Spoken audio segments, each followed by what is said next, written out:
Oi, pode chegar, esse é o podcast Portal do Agora. Não é casa da mãe Joana, mas eu compreendo que o seu tempo de se autoconhecer e de se desenvolver é único. Por isso, o Entre e Sai aqui está autorizado. O portal nunca fecha. Muito prazer, meu nome é Ana Soares, estou jornalista, artista e terapeuta integrativa. Te convido a conferir a apresentação completa deste podcast, o propósito dele e saber um pouco mais sobre mim no episódio 0.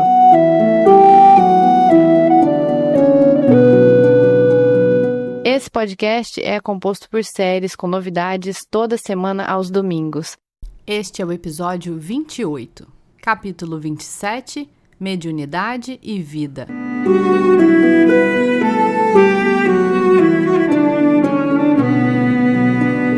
Instrumento perispirítico imprescindível e primordial no exercício das faculdades mediúnicas, o centro cerebral, conhecido como chakra frontal ou terceiro olho, que fica entre as sobrancelhas, detém consigo importância capital na saúde e equilíbrio do médium. A mediunidade, produto de uma predisposição biopsíquica, mantém-se como uma função da alma, reequilibrando o organismo e a mente. É que o médium possui consigo maior dinamismo no centro cerebral, como se o exercício da mediunidade lhe fosse totalmente indispensável para aquietar este centro da sua febril movimentação. A mediunidade recondiciona, assim, toda a dinâmica perispirítica, pois capta novas energias e transubstancia no étero fenômeno da sublimação as energias grosseiras dos centros inferiores.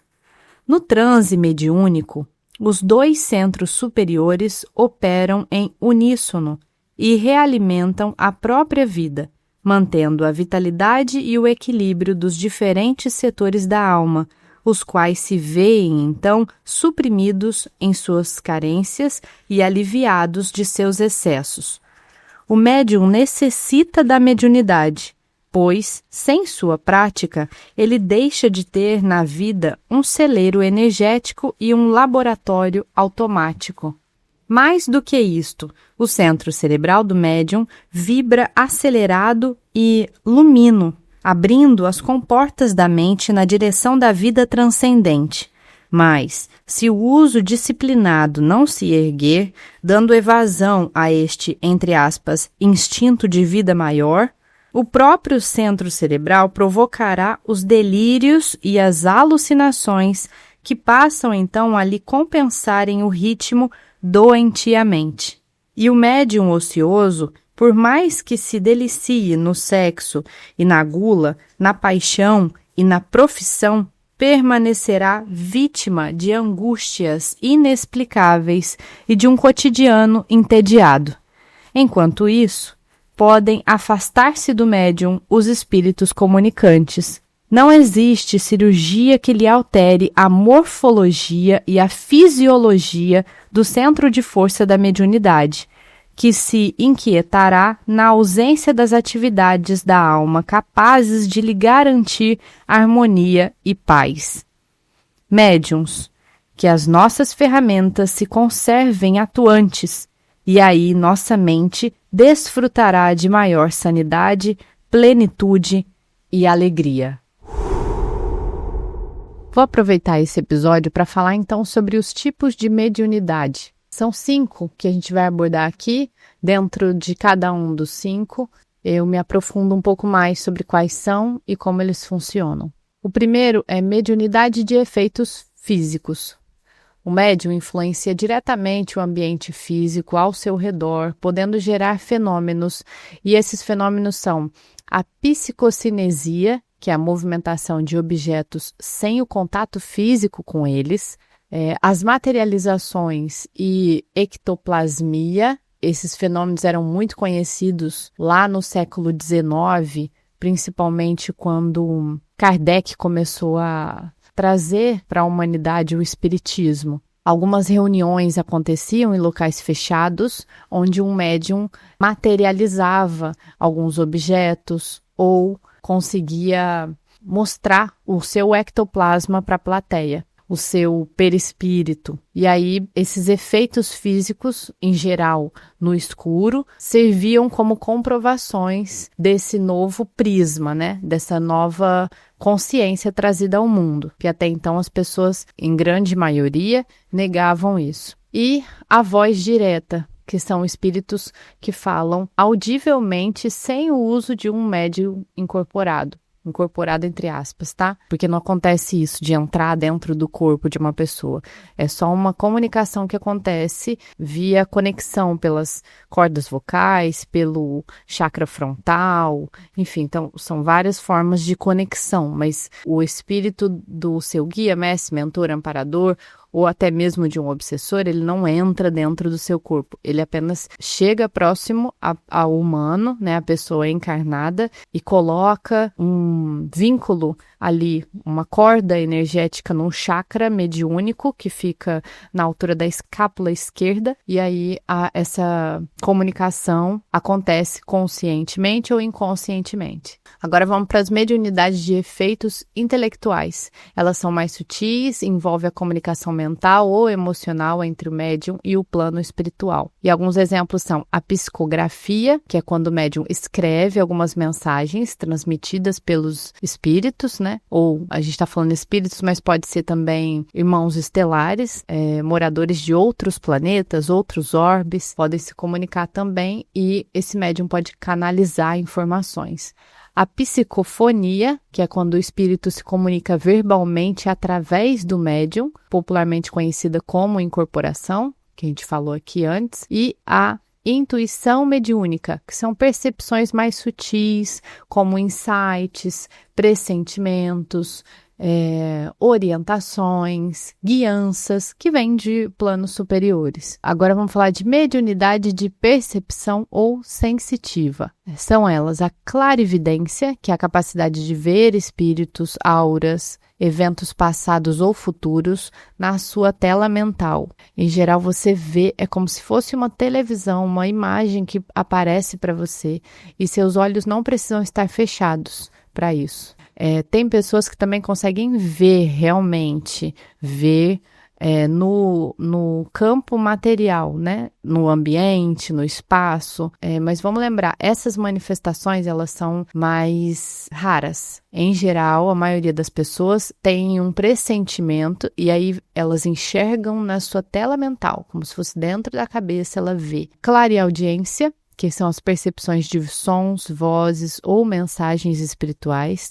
A clariscendência, que é quando você sente energeticamente a presença desses espíritos ou as emoções de outras pessoas. Vou fazer um parênteses importante aqui, uma observação importante aqui, que é: todos nós temos a capacidade da mediunidade. O que é um médium? É uma pessoa que se comunica entre dimensões. Ela está mediando comunicação entre dimensões. As dimensões, elas coexistem no mesmo ambiente. A gente conseguindo ver com os olhos ou não, elas estão coexistindo. E aí, esse médium, ele sente, vê, ouve a outra dimensão, ou as outras dimensões, né? Não é uma outra dimensão única, sabe? Tem dimensões paralelas e simultâneas. Então, às vezes, vou dar um exemplo, se você sonha com você mesmo, você vê a imagem de você, só que numa outra realidade, como se estivesse vivendo uma outra vida, às vezes, nesse momento desse sonho, você está acessando realmente uma outra dimensão de existência sua, de um fractal seu que está ali manifestando a vida dentro de outras possibilidades que eram possíveis, entendeu? Às vezes a gente tem essa percepção real de, nossa, essa decisão que eu tomei me levou para um lugar completamente diferente. Se eu tivesse tomado outra decisão nesse momento, eu estaria em outro lugar. Eu estaria vivendo outra realidade. Então, às vezes essa possibilidade, ela existe numa outra dimensão. Entende que são várias dimensões coexistindo? Não é só a dimensão umbralina, que tem os desencarnados, não é só os planos superiores, que geralmente são dimensões também bem mais elevadas que a nossa, pensa, são várias dimensões. Então tá, voltando. Mediunidade de cura. Geralmente acontece pela imposição de mãos. Para os espíritas, né, o passe. Para os messiânicos, o jorei. Para os reikianos, o reiki. E vários outros desdobramentos disso, né, de cura energética pelas mãos ou por todos os chakras. Em algum momento, essa pessoa, esse médium de cura, ele pode transcender isso das mãos e ele pode simplesmente emanar por todo o seu campo esse efeito curativo. Quanto mais elevada tiver a frequência dessa pessoa, maior vai ser essa capacidade. Apenas em presença ela já pode estar limpando e purificando um ambiente ou alguma pessoa que está ao seu lado e por aí vai. Ela não precisa estar com imposição de mãos, sabe? E aí isso também, é claro, está dentro de uma autorização maior para acontecer. E tem também as cirurgias espirituais dentro dessa mediunidade de cura, que é quando o médium canaliza a energia de médicos espirituais no astral, né, nessa outra dimensão, para operar aquela pessoa que está em atendimento com instrumentos que eles conhecem lá na dimensão deles, ou às vezes, como a gente já conhecia alguns médiums aqui no passado, que usam instrumentos físicos. E esses cortes, ou enfim, machucados, eles desaparecem depois. Isso também é um tipo de mediunidade. O que a gente vem aprendendo? Que não tem necessidade de ferir o corpo físico mais hoje em dia. As equipes, né, do astral, as equipes superiores, elas também, conforme o tempo passa, todos nós evoluímos em alguma medida, né? A gente não evoluir aqui, eu quero dizer, adquirir consciência e novas técnicas, novas ferramentas, novos métodos, inclusive métodos menos invasivos, né? A gente aqui já passa por isso na medicina ocidental, imagina eles lá. Então tem formas de tratamento, tem câmaras de regeneração e por aí vai. Capacidade de desdobramento dos corpos sutis e tratamento particular, né? Individualizado para cada corpo, com equipes específicas para isso. E na apometria a gente faz muito isso. Vamos agora para a mediunidade de desdobramento ou projeção astral. O espírito do médium, ele pode sair parcialmente ou totalmente do corpo físico e vivenciar experiências fora do corpo, acessar outras dimensões conscienciais. Esses são alguns dos principais tipos de mediunidade. Antes de encerrar, eu queria só falar uma coisa. No sono, quando a gente dorme, a gente já faz isso, a gente já acessa outras dimensões. Só que, na maioria das vezes, né, com a maioria das pessoas, mais de, 95% das pessoas da humanidade, elas fazem isso de forma inconsciente. Elas não se lembram do que acontece nos outros planos, onde ela vai, o que ela faz, o que ela visita. E às vezes ela lembra de pequenos fragmentos, e às vezes isso se manifesta como se fossem sonhos ou pesadelos. Quanto mais a gente trabalhar o nosso autoconhecimento, a elevação da nossa própria frequência, em melhores lugares a gente vai estar e melhor a gente vai poder servir ao todo. Então, em desdobramento, durante o sono, né, quando o corpo físico dorme, a consciência não dorme, ela se mantém acordada. E aí, quanto mais elevada tiver a sua frequência, a sua vibração, ela mais poderá colaborar com as equipes, né, no astral para fazer trabalhos. Podem ser trabalhos de resgate, trabalhos de limpeza, pode ser algum tipo de estudo específico, a pessoa pode ir em alguns lugares para estudar ou para dar aulas para turmas, e ela também pode simplesmente se regenerar. Ela pode ir para algum tipo de cura mesmo e voltar num novo lugar, numa nova capacidade de percepções da sua própria realidade. Quanto mais a gente se aprofunda no nosso processo terapêutico, mais a gente vai conseguindo usar esse tempo que a consciência fica livre do corpo para reverter para o nosso próprio benefício, que é o benefício do todo também. Então, se eu passei o dia inteiro discutindo, brigando, reclamando, é claro que eu vou para um lugar que se assemelha com isso, com essa energia. Eu vou para um lugar do umbral pesado, eu posso ser assediado, eu posso ser abusado, pode acontecer de tudo, eu posso simplesmente ser bateria de trevoso. Mas se eu tenho práticas positivas, práticas do bem, né? Se eu realmente aplico na minha vida conhecimento, autoconhecimento e a prática do bem, no meu dia a dia, quando eu durmo, eu me mantenho nessa frequência. Eu vou para lugares que eu possa ser útil, que eu possa servir, que eu possa ser útil. Compreenderam? Espero que vocês tenham gostado desse episódio, que a gente falou um pouco mais sobre mediunidade. Qualquer coisa, deixa um comentário aqui embaixo, a gente continua conversando, trocando informações. Claro que não dá para falar tudo no episódio, mas já dá pra gente pincelar bastante coisa.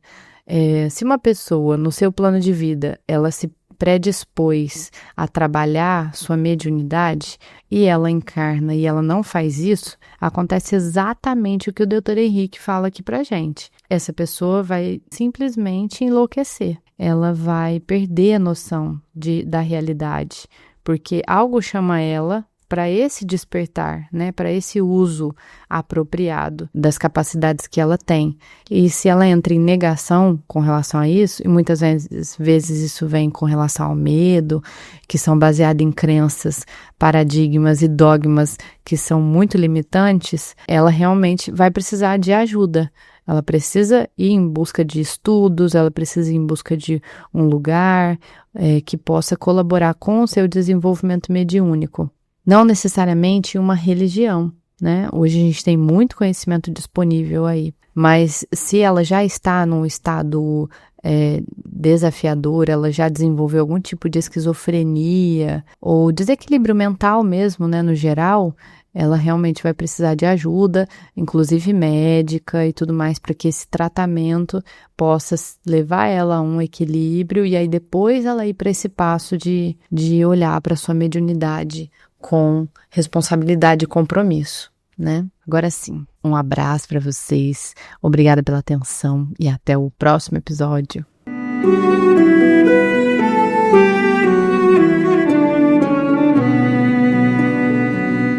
Na semana que vem, falaremos sobre sabedoria.